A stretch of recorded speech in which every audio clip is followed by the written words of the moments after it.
Hi, hello, my dear students, my dear children. We are presenting a model question paper for your second term exam.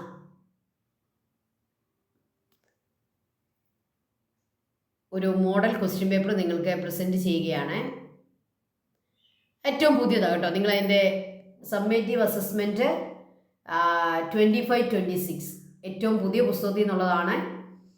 അതുകൊണ്ട് തന്നെ ഇത് നിങ്ങളൊന്ന് ശ്രദ്ധിക്കുക. നമ്മുടെ time 2.5 hours. നമ്മുടെ maximum mark 80.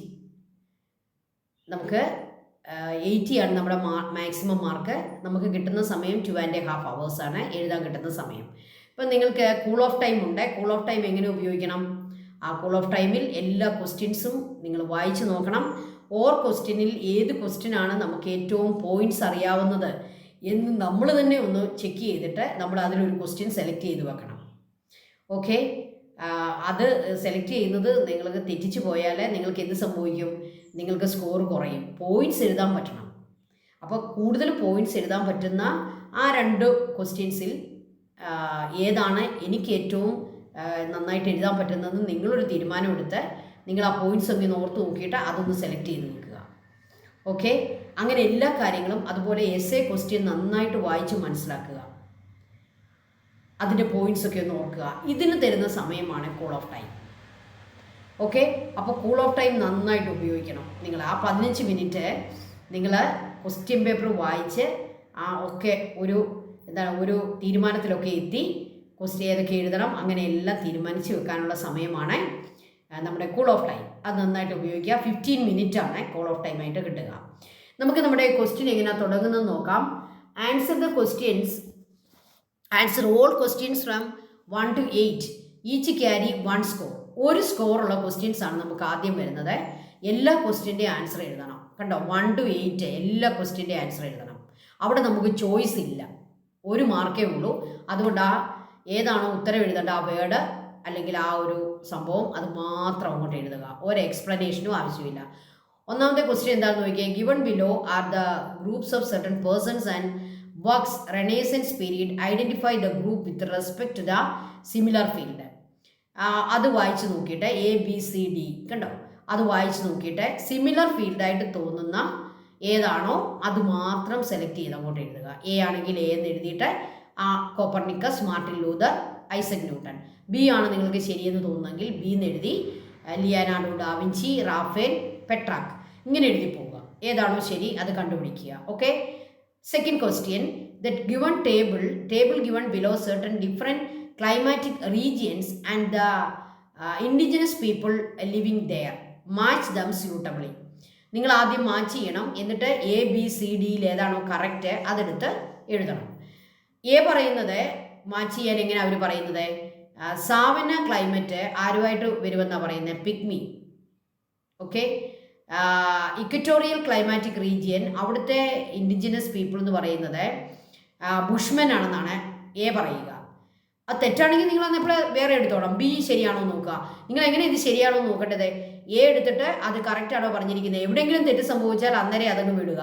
B നോക്കുക, B കറക്റ്റായിട്ടാണോ പറയുന്നത് നോക്കുക. എല്ലാം കറക്റ്റായിരിക്കണം. ABCD 3 ചെക്ക് ചെയ്യുക. ചിലപ്പോൾ എ തന്നെ കറക്റ്റ് ആകാം. അപ്പോൾ നിങ്ങൾക്ക് ബിയും സിയും ഡിയും നോക്കേണ്ട കാര്യമില്ല. ബി കറക്റ്റ് ആണെങ്കിൽ സിയും ഡിയും നോക്കേണ്ട കാര്യമില്ല. ഓക്കെ, സമയം വെറുതെ നഷ്ടപ്പെടുത്തല്ലേ. സി ആണ് കറക്റ്റെങ്കിൽ അവിടെ വരെ നോക്കുക. എയും ബിയും തെറ്റാണെങ്കിൽ മാത്രം നിങ്ങൾ ഏതിലേക്ക് പോയാൽ മതി, സി എന്ന് പറയുന്ന ഓപ്ഷനിലേക്ക് പോയാൽ മതി. അങ്ങനെ വേണം നമ്മൾ സമയം ലാഭിക്കാൻ കേട്ടോ. അടുത്തത് മൂന്നാമത്തെ question, find examples of economic goods from the following. Economics ഗുഡ്സിൻ്റെ എക്സാമ്പിൾ ഏതൊക്കെയാണെന്ന് നോക്കുക.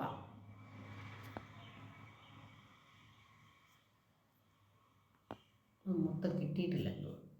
അതുകൊണ്ട് നോക്കിയേ, sunlight, then cloth, air, vehicles, ഇത്രയുമാണ് തന്നിരിക്കുന്നത്. അതിൽ ഇക്കണോമിക് ഗുഡ്സ് ഏതൊക്കെയാണെന്നാണ് നമ്മൾ എഴുതേണ്ടത്. സൺലൈറ്റ് അതിനകത്ത് വരുമോ? A and B എന്ന് ആദ്യത്തെ ഓപ്ഷൻ പറയുന്നു. B and D എന്ന് പറയുന്നു. ഏതൊക്കെയാണ്? ക്ലോത്തും വെഹിക്കിളും എന്ന് പറയുന്നു ഇക്കണോമിക് ഗുഡ്സ്. അത് ശരിയാണെങ്കിൽ പിന്നെ സിയും ഡിയും നോക്കേണ്ട കാര്യമില്ല. ഒന്നാമത് തെറ്റാണെന്ന് നമുക്ക് കാണുമ്പോഴേ അറിയാം അല്ലേ. സൺലൈറ്റ് അതൊരു ഇക്കണോമിക് ഗുഡാണോ? അല്ലല്ലോ. അതുകൊണ്ട് തന്നെ എ തെറ്റാണ്. ബി ശരിയാണോ? ബി ശരിയാണെങ്കിൽ അത് നിങ്ങൾക്ക് എഴുതാം. സി ഡി പോകേണ്ട ആവശ്യമേ ഇല്ല. ഓക്കെ, അപ്പോൾ വീണ്ടും വീണ്ടും നമ്മുടെ സമയം കളയാതെ നിങ്ങൾ നോക്കുക. അടുത്തായിട്ട് 4th ക്വസ്റ്റ്യൻ വരുന്നത് നോക്കിയേ. The participation experienced in the forms of water drops is rain. Different types of rain received in different regions are given below. Match them appropriately. The monsoon rain received in Kerala. 4 o'clock rain received in equatorial region. അത് രണ്ടും കൂടി match ആക്കണം. B column നോക്കിക്കേ. അതിനകത്ത് conventional rainfall, orographic rainfall, frontal rainfall, cyclonic rain. ഇതിലേതാണോ അതുമായിട്ട് ഇത് match ആകുന്നത് അതിൽ എ, ഓപ്ഷൻ എ നോക്കിക്കേ. ഒന്നെന്ന് പറയുന്നത് എയുമായിട്ട് മാച്ചാന്ന് പറയുന്നു, 2 ബിയുമായിട്ട് മാച്ചാന്ന് പറയുന്നു. 4 o'clock വരുന്ന റെയിൻഫോള്, ഇക്വറ്റോറിയൽ റീജിയനിൽ കാണുന്ന റെയിൻഫോള് ഓറോഗ്രാഫിക് ആണെന്ന് പറയുന്നു. അത് ശരിയാണെങ്കിൽ നിങ്ങൾക്ക് എ സെലക്ട് ചെയ്യാം. തെറ്റാണെങ്കിൽ നിങ്ങൾ ബി നോക്കുക, ബി ശരിയാണോ എന്ന്. അതും തെറ്റാണെങ്കിൽ സിയിലേക്ക് പോവുക, അതും തെറ്റാണെങ്കിൽ ഡിയിലേക്ക് പോവുക. ഓക്കെ, ഇത് നിങ്ങൾക്ക് അറിയായിരിക്കുമല്ലോ, ആൻസർ അറിയായിരിക്കുമല്ലോ. Okay, find out the correct pair select ചെയ്യുക. V P Menon, justice Fazal Ali, J C Kumarappa, ആരാണ് സോയിദ് ഇനെ. ബി പാർട്ട് വായിച്ചു നോക്കുക. Agrarian reform committee, Panchsheel principle, then integration of princely state reorganisation commission. അപ്പോൾ പഞ്ചശീൽ പ്രിൻസിപ്പിളിൽ ഒപ്പിട്ട ആരൊക്കെയാണെന്ന് നിങ്ങൾക്കറിയാം. ഷൗവൻലായും ജവഹർലാൽ നെഹ്റു. അപ്പോൾ ഷൗവൻലായി അവിടെ ഓക്കെ ആയി അല്ലേ. 4B. അപ്പോൾ നിങ്ങൾ എ ഓപ്ഷൻ നോക്കുക. ഫസ്റ്റ് ഡിയുമായിട്ടാണ് അവർ കമ്പയർ ഇത് മാച്ച് ചെയ്തിരിക്കുന്നത്. ഫസ്റ്റ് ആരാ? V P Menon. അത് ഡി എന്താണ്? State reorganisation commission. അതിനകത്ത് വി പി മേനോൻ ഉണ്ടോ? ഇല്ല. അതുകൊണ്ട് തന്നെ ഇൻ്റഗ്രേഷൻ ഓഫ് പ്രിൻസിലി സ്റ്റേറ്റിലല്ലേ വി പി മേനോൻ വരുന്നത്. അപ്പോൾ ഒന്നാമത്തെ എ എന്ന് പറയുന്ന ആ ഒരു ഓപ്ഷൻ തെറ്റാണെന്ന് ആ ഫസ്റ്റ് കാര്യം നോക്കുമ്പോഴേ നമുക്കറിയാം. പിന്നെ അത് നോക്കിയിട്ട് കാര്യമില്ല. നിങ്ങൾ ബിയിലേക്ക് വരിക.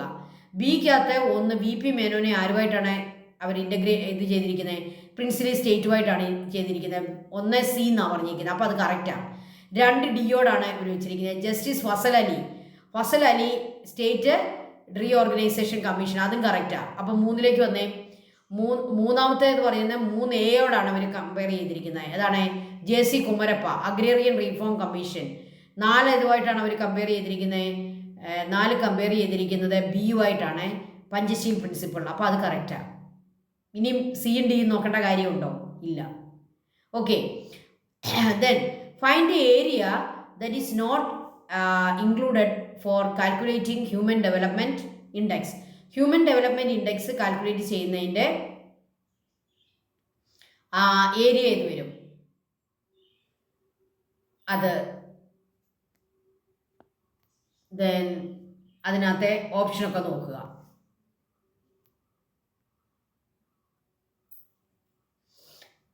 Then next, answer the questions from 9 to 15 in 2 or more sentences. Each carries 2 score. അപ്പോൾ 2 സ്കോറിൻ്റെ ക്വസ്റ്റ്യൻസ് ആണ് പിന്നീട് വരിക. ആ ക്വസ്റ്റ്യൻസിൽ മിനിമം 2 പോയിൻറ്റ്സ് ഉണ്ടായിരിക്കണം. കൂടുതൽ പോയിൻറ്റ്സ് നിങ്ങൾക്ക് 3 ഒക്കെ എഴുതാം, 3 4 ഒക്കെ നിങ്ങൾക്ക് എഴുതാം. പക്ഷേ 2 പോയിൻറ്റ്സ് മസ്റ്റായിട്ടുണ്ടായിരിക്കണം. നിങ്ങളൊരു 3 പോയിൻ്റ് ഒക്കെ എഴുതിയാൽ മതി. കൂടുതൽ എഴുതി നമുക്ക് മറ്റ് ക്വസ്റ്റ്യനിലേക്ക് പോകാനുള്ള സമയം നഷ്ടപ്പെടുത്താതിരിക്കുക. ഒരു 3 പോയിൻ്റ് ഒക്കെ എഴുതുക.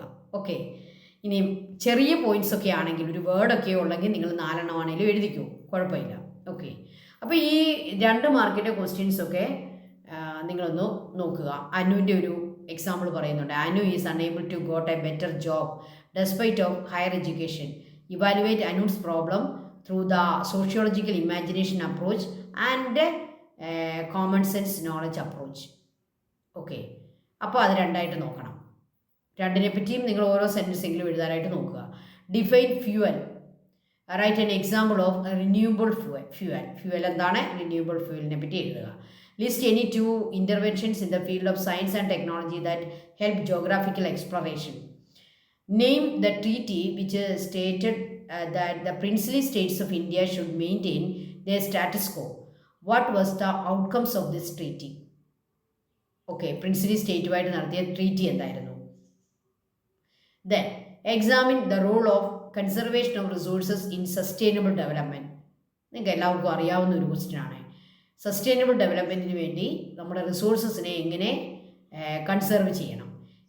എല്യൂസിഡേറ്റ് how the policies of Swaraj party differ from Gandhian method of struggle. ഗാന്ധിജിയുടെ മെത്തേഡ് ഓഫ് സ്ട്രഗിളിൽ നിന്നും സ്വരാജ് പാർട്ടിക്കുള്ള ഡിഫറൻസ് എന്താണ്? Then the disintegration of rocks is called weathering. How does this process become useful to human? Weathering human beings എങ്ങനെ useful ആയി മാറുന്നു. Okay, answer the questions from 16 to 23 in 3 or more sentences each carry 3 score. ഇനിയുള്ള questions എല്ലാം 3 സ്കോറിൻ്റെയാണ്. 3 points minimum, maximum 4 or 5 points നിങ്ങൾക്ക് എഴുതാം. 3 points എങ്കിലും minimum എഴുതുക. Okay, explain the importance of consumer education. Suggest the ways to implement consumer education in schools. Consumer എഡ്യൂക്കേഷനെ പറ്റി നിങ്ങൾ അതിൻ്റെ ഇമ്പോർട്ടൻസ് എന്താണെന്ന് എഴുതുക. സ്കൂളുകളിൽ എങ്ങനെ കൺസ്യൂമർ എഡ്യൂക്കേഷൻ നമുക്ക് ഇംപ്ലിമെൻറ്റ് ചെയ്യാൻ പറ്റും. Totalitarianism that emerged in the 20th century was a challenge to human values. Substantiate the statement.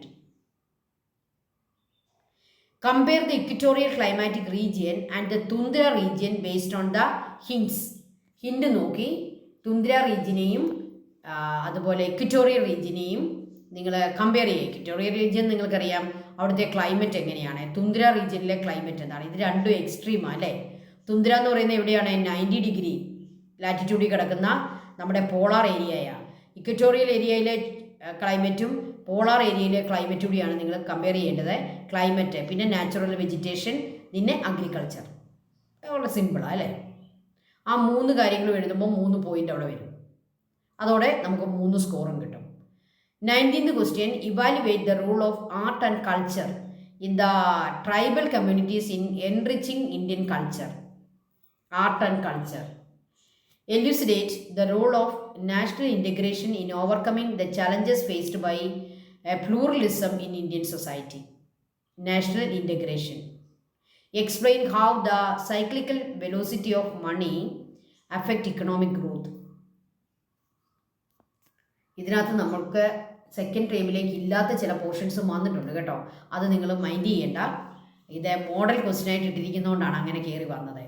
ഇനിയുള്ള ക്വസ്റ്റ്യൻസ് നമുക്ക് നെക്സ്റ്റ് ഡേ നമുക്ക് ഇത് അനലൈസ് ചെയ്യാം. അത് കുറച്ചുകൂടി ലോങ് ആൻസേഴ്സ് വരുന്ന ക്വസ്റ്റ്യൻസ് ആയതുകൊണ്ട് നമുക്ക് അടുത്ത ദിവസം കാണാം കേട്ടോ. Thank you children, thank you so much.